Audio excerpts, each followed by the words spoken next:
Hello students, welcome to M G plus. कैसे हो? मज़े में? तो यार वो बोर्ड थोड़ा सा ना दिक्कत दे रहा था, तो अभी कुछ दूसरे ऐप के अंदर हम चला रहे, तो नया नया सॉफ्टवेयर है, इतना पता नहीं है, इसलिए हमने वो टॉपिक को वहाँ रोक दिया है। तो डाइजेशन एंड एब्जॉर्प्शन कुछ 10 क्वेश्चंस हम डिस्कस करने वाले हैं। इजी क्वेश्चंस हैं, ठीक है ना एकदम। तो चलो स्टार्ट करते हैं।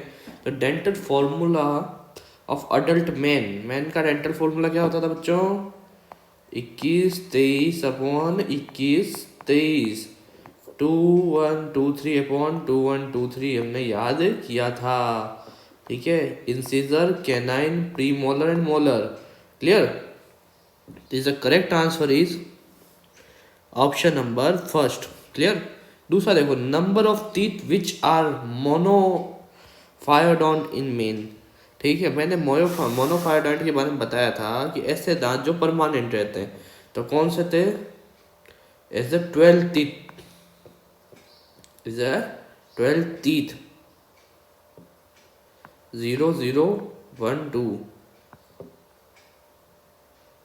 0 0 1 2, 1 2 and 3 3 3 6 into 2 12 is a 12 teeth. Okay. अगर पीएच ऑफ स्टोमक, हमने जाना है कि स्टोमक जो होता है आपका वो हाईली एसिडिक होता है, तो अब इनमें सबसे ज़्यादा एसिडिक वैल्यूएशन क्या है? 8 हो नहीं सकती, 4 हो नहीं सकती, 5 हो नहीं सकती, एज 3 इज करेक्ट आंसर। ठीक है ना? तो हाईली एसिडिक होता है स्टोमक, क्या होता है? हाईली एसिडिक होता है, क्योंकि इसमें क्या पाया जाता है? आपका HCl। करेक्ट बच्चों? अगला देखो, द हार्डेस्ट सब्सटेंस कौन सा होता है? टूथ का कौन सा होता है? देखो मैंने आपको बताया था सबसे हार्डेस्ट सब्सटेंस कौन सा होता है आपका? Enamel, not a bone, not a dentine. ठीक है, डेंटाइन इनेमल के अंदर पाया जाता है, जैसे इनेमल बाहर है ना, तो ऐसे डेंटाइन अंदर की तरफ है। ठीक है, clear? Types of teeth in human, कौन सा नहीं है, कौन सा है? तो ये कभी हमने पढ़ा नहीं, ये कभी पढ़ा नहीं। होमोडोंट नहीं होता, हेटेरोडोंट होता है। तो राइट इज थीकोडोंट। थीकोडोंट क्यों कहते हैं बच्चों?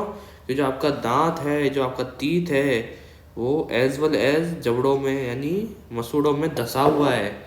इसे हिंदी में कहते हैं कृतदंती। सही बात है ना? अगला देखो, percent of water amount in enamel. अब जब कठोर है, सीधी सी बात बताइए, जो हार्डेस्ट है, तो अब उसमें सबसे कम ही होगा, तो 90 to 92% हो नहीं सकता, 70-80% भी हो नहीं सकता। अगर इतना होता तो बात ही क्या है, 40-50 भी नहीं हो सकता। तो less than 3 is correct answer, fourth is correct answer. And last question, 7th number question are, nasal chamber and buccal cavity are separate bye.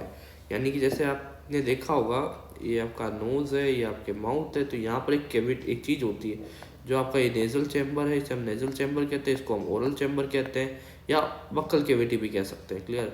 ये आपका ओरो नेजोफेरिंग्स, ये आपका ओरोफेरिंग्स, दोनों मिलके क्या बनाते हैं? Common passage of pharynx. तो अब इन दोनों को सेपरेट करने वाला जो ये बीच में कार्टिलेज है, ये क्या है? ठीक है, ये क्या है? तो इसके बारे में बताता हूँ। इसे पैलेट, इसे तालू कहते हैं। क्या कहते हैं? तालू। क्लियर?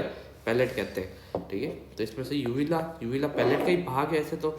ठीक है, जैसे कि एक पैलेट, ये मैं थोड़ा इसको बढ़ा करके बता देता हूँ। तो सबसे आगे होता है हार्ड पैलेट। ठीक है, जब आप टीथ के ऊपर की तरफ अपनी टंग को ले जाओगे ना, तो उबड़ खाबड़ सी आपको जगहें दिखेंगी।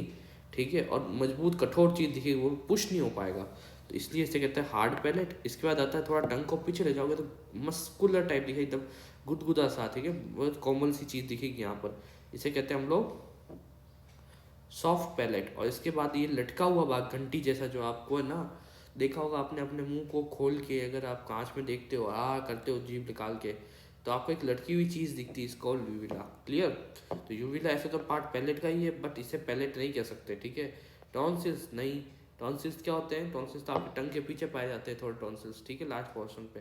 ठीक है, ये तो हमने कभी पढ़ा ही नहीं। और ठीक है, तो हमारा सीरियसली आंसर क्या है? Palate. Third answer is correct. तो ऐसे ही देखो, हम लोग क्वेश्चंस लेके आते रहते हैं, अच्छे अच्छे क्वेश्चंस, डिटेल में उनका एक्सप्लेनेशन करते हैं हम लोग आपके सामने।